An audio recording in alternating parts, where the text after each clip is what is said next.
First of all, thank you so much and welcome to being here, Mark. It's a pleasure to have the opportunity to interview and have this conversation with yourself to be part of my podcast, Strategist Revival. Cool. That's about my revival as a strategist because I've been almost 5 years at Meta, but learning, relearning, reshaping, and learning new things with you on the strategist role at creative agencies and advertising agencies, consultancies, all those places. Thank you. Obrigado as well. Rafa, tudo bem? Now I feel like the strategist revival for you is it's more meaningful. I don't know if you've spoken about this, but in a way, I feel like you're coming back from a death of a real kind and of a metaphorical kind. So how are you going? How alive are you today? Yeah, it's a real time kind of adapted revival in that perspective as well, because I had a coma after brain surgery. Crane broke. I had a broken crane and then hemorrhage on my brain, and then the surgery. And then I came back. I'm happy that I am alive. And then I thought all about being revived as a strategist as well, to remember the things and to be updated as well on how to be a great strategist. So Yeah, life is on that perspective, it's good because I'm alive, my friend. So memento mori is written over here in this big tattoo. there you go. But memento Yeah, mori, remember that the one certainty of this planet is that one day I will die. Everyone will die. yeah. So let's enjoy and make the best we can on each day for Well, ourselves, man, for the planet, and for the people. totally. But and to make a little bit of fun, and I know like life has slapped you around like a Brazil funk song slaps me around when I'm doing leg day in the gym. And I have to say that for our relationship, you're lucky that I have other Brazilians in my WhatsApp because you Brazilians, you send too many messages and audio notes. It's super confusing for us Anglo-Saxon people. But luckily for you, I know that you're only partly crazy, not fully crazy, because all my other Brazilians are 10 messages at a time in WhatsApp and then a 5 minute voice note. I'm like, I'm not listening to that. Stop it, stop it. I, I send you on time message, right? Or do I send it too much, too many? Yeah. I mean, there's been a few messages in a row for me because I guess texts and messages for us, well, in my life is like one or two at a time, and then you go back and forth like that. Whereas I think Latin America in general, even though I know Brazil, I don't know Brazil. Does Brazil identify as being in Latin America? Yes. You Well, I do? do. Yeah. Okay. but Because I just but know geographically speaking, yes, we are part of Latin geographically America. speaking, yeah, and I know obviously Brazil's the only Portuguese speaking country in Latin America, but I also feel that Brazil's so big and basically its own continent within a continent that sometimes Brazil also looks more internal than external within Latin America. But anyway, I know that generally speaking in Latin America, a lot of words, which I My love. Very daughter has expressive, very expressive. my very expressive. Yeah, my daughter has told me that I sent too many messages for her on through WhatsApp. Ah, So ah. There you go. There you go. You're also getting the feedback from an Australian. But also, I think my kids who are teenagers, they don't want many messages, from us at all. Like, when you're young and cool, do you really need that text message or WhatsApp message from a parent? Ah, it's killing your yeah. vibe. You're trying to maintain a cool situation, and then your parents are trying to get attention for you because we get lonely. Indeed, that happens. And my daughter is 14, so that's the same moment for her here. Like, oh, my dad sends too many messages. So Yeah. nowadays, I just sent eventually good morning and a picture of something like the AirPods that I will give to her. Yeah, I think that's too much. I wouldn't even be sending stuff like that. Like I think when parents get to the point where they're basically just trying to get a little bit of attention back from their kids and they're not really being super useful, just don't do it because they don't want it. Every culture's a bit different and every family's different, but if you think about your parent or grandparent texting you in the morning, is that really what you want to wake up to when you're just trying to be cool all day? Yeah, that makes sense. What about you mentioned the Brazilians are addicted to WhatsApp, but what's the difference between the strategies in Brazil and Australia or the rest of part of the world? Is there a difference, like what we do very well and what we could do better? Because you gave lessons over here when I was working at the time Facebook, not Meta. Yeah. We worked together to teach Brazilian strategists to go better on I feel like, strategy? I mean, I'll start with it feels like we're the same people wherever we go. I've Okay. been in a ton of countries this year, last year, Brazil, Ecuador, Mexico. I'm just going to name countries: Singapore, Indonesia, the Philippines, Australia, England, France, Austria. Oh, there are more. Okay. Okay. But when you're in a room with strategists, the strategists are the nerds, they're the students, they're people who seek validation through their heads. Often they're very mind identified, which is a phrase I learned from Eckhart Tolle, the guy who wrote The Power of Now, I think. Or was it Now? One of them. And they want to learn. Yes, there are different kinds of strategists. Some are more concrete, logical, analytical, less expressive. And then there's sort of the strategists that I gravitate towards, which are nerdy and confused students. Probably love doing exams at school. Maybe not, but love probably. And I think in general, we just have a lot in common around the world. And, one day I don't know how to do it, but one day it'd be amazing just to have a global strategy conference where we could try to get everyone together and you just see how much in common everybody has. So that's really where it starts. As for the differences, I'm not sure. I often feel that certain markets are becoming or are more conservative than other markets, less interested in provocative thinking, more prone to being just numbers infatuated. But then I travel and I'm hearing that that's kind of everywhere right now. I think the past 10 years, especially. And then, I hear about different structures. So in Brazil, I've heard that the way that advertising agencies are set up is a little bit different. It might be a bit similar to Japan, where you have these massive companies that own everything. They own the media, and then they also own agencies. And so budgets kind of come down from owning everything. And in Japan, that could be a massive company has the rights to the Olympics, but they also own the media organization and then the agencies and all this sort of stuff. So I think money trickles down in Brazil in different ways from what I was told. When I was in Brazil, that led to a few people suggesting to me that advertising agencies are not very influential, even though I know that Brazilian advertising minds are very influential. That structure, if it's true, seems different from structures elsewhere, where the agency groups are very much agency groups. They're not necessarily owning big pieces of IP. So that's a little bit of a difference. But I feel like everyone's got so much in common.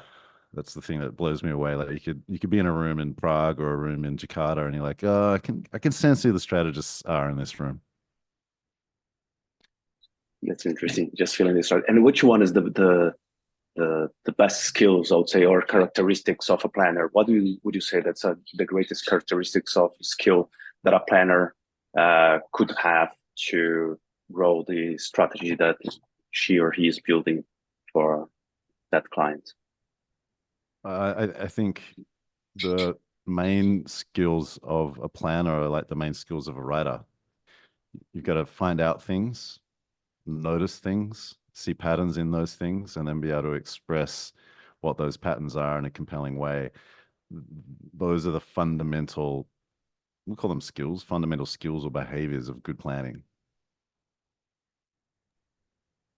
Interesting. And then on good planning, as I'm very connected and keep thinking about diversity, equity, and inclusion in advertising, how to break the stereotypes, and if possible, how to make that ad as well as something to consumer behavior change in terms of sustainability, something like that. Is that interesting for strategists to think on each brief that it receives? How can that be connected to the purpose of the brand and to think about that? Or would just be something that they should connect when the client asks about that, the responsible communications responsibility, consumer responsibility, things like that? What do you think? Well, yeah, I guess there's two components to that. I'll take the first component, which I hear is how do you, as a strategist, help the communication reflect reality, right? And I think that's difficult in a lot of markets because advertising and planning can be very elite. There is a cliche about the London scene. It's a cliche, but there's the cliche about the London scene that a lot of people went to Oxford and Cambridge from elite backgrounds, and then they're in planning and they're amazing, really smart people. But what do they have in common with someone up in Birmingham, which is not that far away? It's like an hour and a half away or something by train, or Manchester, or where my dad's from, Warrington. How are they really going to understand that? So it's not to diminish that person's background. It's to say that they need to complement themselves with people from very different backgrounds. And that could be in the shape of a copywriter or an art director.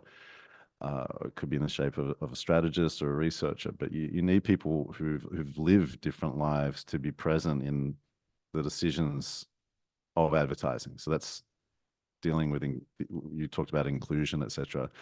And then when it comes to things like sustainability, to me, it's not even about sustainability. I think the question there is really about when strategists want to moralize through a brand. And I think that's dangerous. I think that can come out in a couple of ways that are a bit unusual. So, for example, I remember in New York, a lot of people moved to New York from the US. They've come from smaller cities or towns. Those smaller cities or towns could be very conservative, and in the US, very Republican. I'm not going to get caught up in politics, but I'll just explain to people what I've seen. I feel that most strategists that I've come across in the US are probably not Republican people, and they often look down on them, and you'll hear them complain about their families and parents who've become, in their minds, radicalized.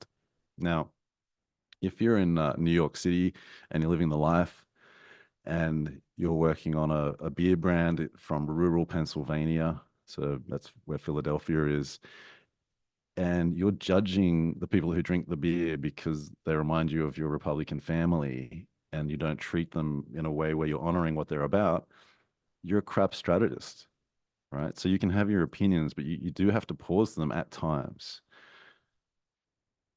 Then if you're constantly foisting the things you care about into the work, that's it's a little bit okay. But if you're distracting from what your team's trying to do, if your work is less effective, if you're diminishing your relationship with the client, then you just have to be self-aware. I think it's okay to have certain principles for you in your personal life. And I know a lot of people in advertising, they want to push those principles at the world. I don't hate that, but also you just have to be aware of when it's useful and when it's almost a form of, I'm making up this phrase, but almost a form of moralistic narcissism. If you're always going to see everything through a particular lens, whether it's gender or sustainability, or maybe it's through conservative politics, if everything you do, you see through that lens, you're going to, by default, by definition, be limited in the way that you think and the critical thinking skills that you can bring to the table. So you just have to be careful about that sort of stuff. It's a great, great to listen and to think about that, because I keep thinking about that, how I would have on each brief to think about that. How can I bring ESG and advertising or sustainable marketing or things like that, but not facing potentially issues with the client. So I would have to understand where the client positions itself and the brand to think about that. But I thought about some provocation to do on that, not a provocation, just a glimpse of what that could be. Because first of all, I would have to convince the creatives to do something like that. But first, I had stereotypes on advertising list when I was working at Meta that you could check on each industry which ones were the biggest stereotypes that you could find. So I was given classes to the agencies to think about that and to break those stereotypes. And those stereotypes are kind of a way, but sometimes they show up again. But on that note, I would love to understand what would you recommend for me to do if I'm thinking about not only break the stereotypes, but breaking the stereotypes, but to have a positive social impact on advertising, but thinking first of all to the profit, to the business that I'm trying to help through brand communication on advertising. But how can I connect that with positive social impact in terms of the communication of the brand? Yeah, I feel like everybody would benefit from reading Dr. Anastasia Karklina's book about some of these topics. She goes into the history of social impact and purpose in marketing in the USA. And I don't want to misquote, I would never want to misquote a PhD, but it goes back to like the 1950s and 1960s. Things were being written about all of this and how marketing, business, advertising was seen by some people as a way to change the lives of people, right? I think right now we're in a very pragmatic era. We are seeing in recent weeks a pushback against things like DEI in the States. Companies have come out saying that they're reducing budgets or focus. Like big companies have come out talking about this. Obviously, there have been a lot of people who are more right wing talking about this stuff on Twitter and trying to get this stuff reduced and cancelled for, I would say, in a very pragmatic way for 2 years, but the pushback's been there for years and years and years. So I think as someone who wants to change the world, so to speak, there's a couple of ways. I guess you have a choice of two if we're going to do binary. One is, can you be a very pragmatic strategist and help people understand how to make more effective work that's going to help them sell more? And then as you do that, bolt on some of your ideals. Or you have to potentially stand out as a revolutionary, which means possibly being more known for your thinking, for really big thoughts, and then attracting people who really want it, right? So I don't know if there's much in the middle there, but I think they're probably the two ends of the spectrum. And if I'm you, I'm going hardcore at one end of the spectrum, either really pragmatic with a dose of idealism, or I'm going idealism with some evidence and really trying to attract a world and clients and a community that wants that. In the middle, yeah, not sure. That's fantastic to hear. And I will think about those two points and really, because I keep thinking about that. I'll give some classes at one university over here, just a small course about that, the sustainable marketing, ESG, and advertising. And I think I have done the most was diversity, equity, and inclusion when I was at Meta for creative agencies, and I enjoyed to do that, but I couldn't see the results on the ads. But now I can see a lot of ads with that globally. Yeah, yeah. And it's funny, just on the ESG stuff, I had a really good friend who passed away. He was chief investment officer for UBS, ultra high net wealth. He was one of the most senior people in his late 30s in Switzerland. He's my age, but he passed away a couple of years ago.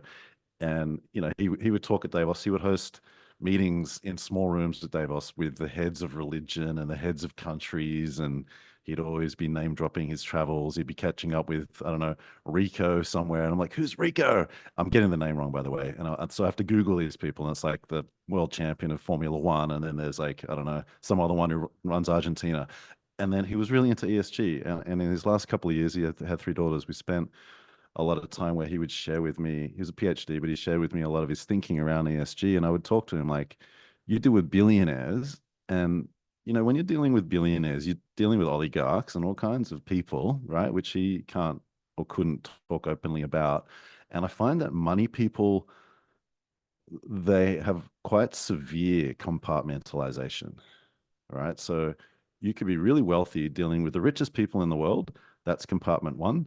And then you could turn up to Davos, or you could be part of WEF, or you could run a massive agency group. And then you're all of a sudden talking about compassion and empathy and sustainability. And it's like, do you realize how compartmentalized your world is? But in his last days, this is kind of the topic that we talked about. I think that these topics are difficult for people to understand. They're often framed into academic, intellectual, demeaning, and moralizing language rather than pragmatic language. And so I think if this is the route that you're going down, you not only have the choice of the two that I suggested earlier, I think you also have a choice of an audience within those two. Do you focus on mainstream people, in which case you got to use practical language? I've interviewed a lot of strategists on my podcast and people who were really into DEI, and I could listen to them for 10, 20 minutes. I'm like, what are you saying? I don't even understand what you're saying, but I know that this is how people talk at their conferences. And for the record, I'm not conservative, but also if you're just saying stuff for the sake of saying stuff, which I do a lot, and I don't quite listen, I understand, having interviewed thousands of people, I will say, what do you mean? Because if you really care about DEI, if you really care about these topics, you need to find words that people will pay attention to. Otherwise, you're just talking to the person next to you, in which case you basically talking to an echo chamber. So for me, you've got those two choices of very pragmatic and then bolt on some of the idealism, or revolutionary, idealistic. But within that, could you be more mainstream and pragmatic, talk to a big audience, or do you just talk to an echo chamber? And because that echo chamber is probably not going to change the world. That's interesting because some of my previous great leaders on strategy like you, they have told me about the skill of curiosity for a planner, for strategists, that this is the main thing that they believe, at least, that would be the most important one. And then on your point over here is about the curiosity, not only on the subjects, not only on the issues that are happening, and how can we, through advertising, make it better than it's actually happening. But also it's on the communication, right? Not only the brand communication, but my communication. How do I communicate those points, this idea of thinking about on each brief, and what can we do that, like the frameworks of each brief that you, for example, have. Just to think about, they don't need to use the framework all the time, but something like the culture insight, something about that, a positive social impact connected to the purpose of the brand. I'm thinking about it, but I don't know exactly what would be, but something like that could be there. But I think you've got to have, especially in Latin America, I think you've also got to have a really strong connection to day-to-day people. So for example, I like watch a lot of videos about Latin America, listen to a lot of Brazil funk, dembo, reggaeton. And I was watching a video about cocaine. And I think 70%? I'll get some of the numbers wrong, but something like 70 to 80% of the world's cocaine comes from like Colombia and Peru. And a lot of it is planted and maintained by small farmers who don't earn a lot of money. Now, let's say from a moralistic strategist point of view, you're like, oh, there should just be less cocaine in the world. Wouldn't that be better? Well, first of all, if you decrease the amount of cocaine that's being grown, what are those criminals going to do? Because chances are kidnappings are going to rise. And that tends to happen, from what I understand, when certain drug money goes down, then people try to find other ways to make money that are not nice. So kidnappings can go up. But also there are farmers in these areas who are not making much money. And so I think Colombia came in and the government started a program to try to get people to plant less cocaine.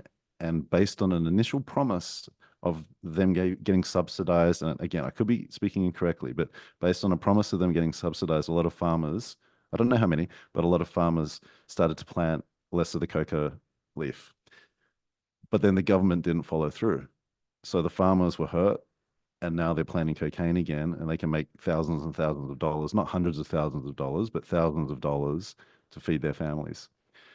So it's all very well for a strategist or someone in business to have these morals, but unless you've got like a real connection to people living the impact of what you're moralizing about, I don't know, I just think it's too devoid from reality. And it's more powerful if you can connect these topics to reality, the day-to-day reality of people who are not even in the rooms or in the Zooms of people discussing these topics.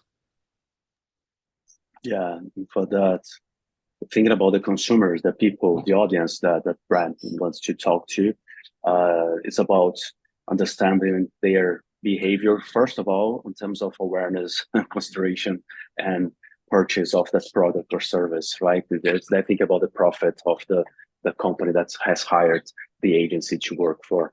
But then I keep thinking about the triple bottom line, the people and planet as well, the social and the environmental. But first, the profit, that's the role that we have on an advertising agency from my perspective.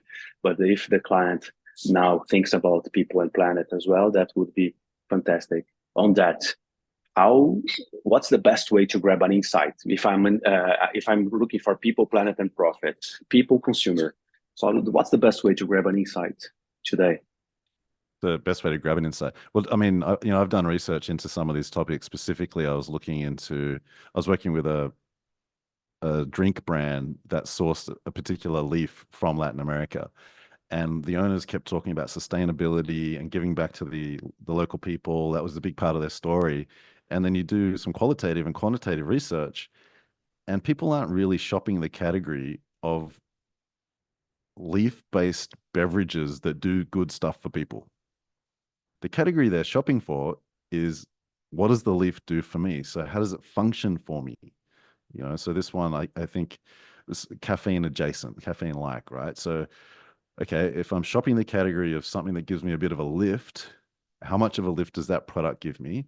And then the stories about people and sustainability, for most brands, they're nice, but they're not the lead story. And I think there has to be a bit of a pushback on the past decade or so of marketers who are too idealistic. And I'm not against any of these things, by the way, but I've just been in rooms and been in meetings where I love the idealism. It helps to do this stuff and be an idealist, but it really also helps to be pragmatic and to know that things like purpose in communication, there's a big pushback on that right now for various reasons.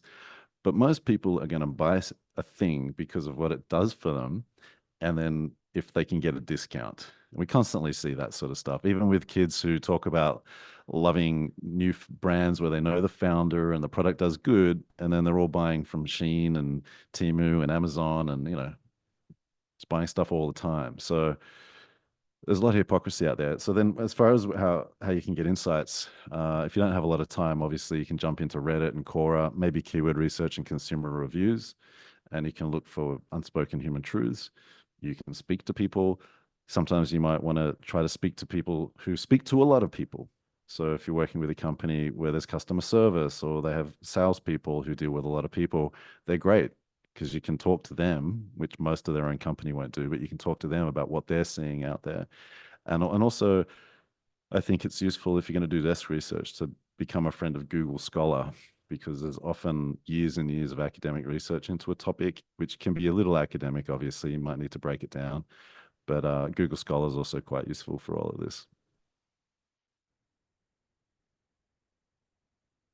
You're muted, by the way.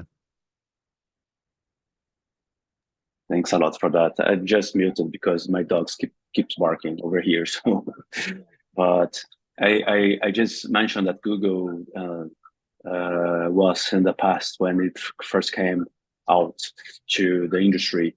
I was looking to Google as, oh my God, now I will know everything through Google when I was, I don't know, 14 years old. And nowadays, I keep thinking about that on ChatGPT, Perplexity, the AI. Like people are going to steal these assets on AI will steal my job as a creative strategist, because people can ask over here, especially on Perplexity, because you have the sources as well. But of course, it's not that. But how can our lives as strategists get better? How can we use it in the best way possible? The AI on conversations like ChatGPT and Perplexity. Well, the two things to keep an eye on are, if you're selling mediocre strategy and you're selling mediocre ideas, you're going to be very replaceable. And if you're using artificial intelligence to get to mediocre ideas and mediocre strategy, you're definitely going to get replaced. So try not to be a partner in your own demise. I think, a lot of strategists sharing all this stuff, like the top 10 prompts that I use for blah, blah, blah, blah, blah. And you're like, yeah, cool. And you look at the responses to it all, and it's like, that's not good. And they're like, well, it's not like we actually use the responses. It's just stimulus. And then we go and think. And I'm like, yeah, do you? Really? Is that what's really going on? And so I know a lot of people are getting some benefit of it. Like I've sometimes run thousands of words of research through it, like of my own interviews, just to see what it would do to categorize things like pain points and needs, unmet needs, motivations, stuff like that. And sometimes it's okay. Sometimes it's okay. But I think we're a few years away from it being able to do things with words that will be really, really, really useful. And by the time that happens, then like we definitely will get replaced. There won't be as much of us out there. I think the thing that can keep a strategist of interest is understanding what's happening in the algorithms of the different platforms, which a lot of strategists don't. They don't spend time in the algorithms. But understanding what's happening in the algorithms will keep you relevant, because that stuff's always changing. Having connections to people, and not just having connections to people so that you can speak to them, but potentially get them to collaborate with you. I think strategists who are not just internally focused, but are externally focused, can make things happen with a commercial mindset. That's going to be of interest. But the stuff that's mediocre, we're seeing it right now. I'm hearing a lot of stories about long-term unemployment.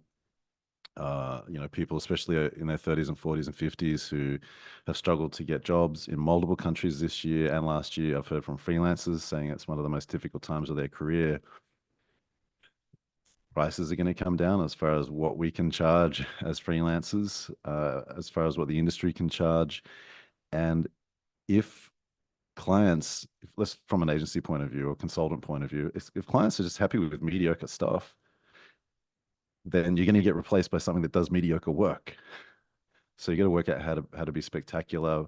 You're going to have to, I hate the phrase, you're going to have to build some kind of personal brand. I've got friends who are successful in business who don't have big personal brands, but they're freaking commercial and very good at selling and very good at networking. So they play a little bit of a different game, which won't come natural to, I would say, 95% of the strategists that I know. That most strategists are not used to pounding the pavement, so to speak. So, the final thing is having a way with words. Study writing, get yourself good at writing and presenting, and then you'll have a few other little things to fall back on or to use. That's fantastic, my friend, to hear and to not be mediocre in terms of using it. But sometimes I talk to them, like, what's this? That's a good thing. And then I have a conversation with ChatGPT or Perplexity, more with Perplexity than ChatGPT, but like a conversation, because right now working remotely, I don't have nobody to talk to on our office. So I do that just to see if something comes up. But then when I used to go to, because I'm freelancing, when I used to go to the office, I would have those conversations with different areas. And as you mentioned, in Brazil, you have the media and the creative agency on the same agency. So you could talk about from a media perspective and learn more and think about the consumer behavior and of course with the creative. So that would help a lot. But yeah, let's try to not talk too much with them in a way that my work becomes mediocre. Yeah, I mean, like I'm not against any of it. I think it's all interesting. I just love writing, so I will continue to write. And I just I'm a little bit tired of seeing people talking a lot about AI and strategy and these amazing prompts you can use. And I'm like, come on. If you know what you're doing, if you're good, come on, come on. And what's the best way to create a narrative of your presentation? Because I saw that you have a course coming that's about the narrative on the deck, how to do that. So we just have 4 minutes left over here, but just tell me a little bit about it. Not the full course because it's not so free, but just a little bit for the audience of my podcast, please. Yeah, I mean, well, look, you're thinking about the audience that you want to talk to, and you're thinking about the problem that can hook them or an insight that can hook them. You're trying to reveal something to them about them or the world around them that will get their attention and keep their attention. So obviously it depends on the kind of presentation that you're doing, but that's where I start, whether I'd be pitching or whether I'm talking on stage about some particular topic. That's where you start. The second is thinking about the format. Is there a creative risk that I can take? When I was in Cannes, I had this little, it wasn't really a room, it was this open space, and I knew that 100 people would have about 100 headsets. Well, they would. And I was like, well, I should do something with sound. So I did a thing about therapy, so strategist therapy.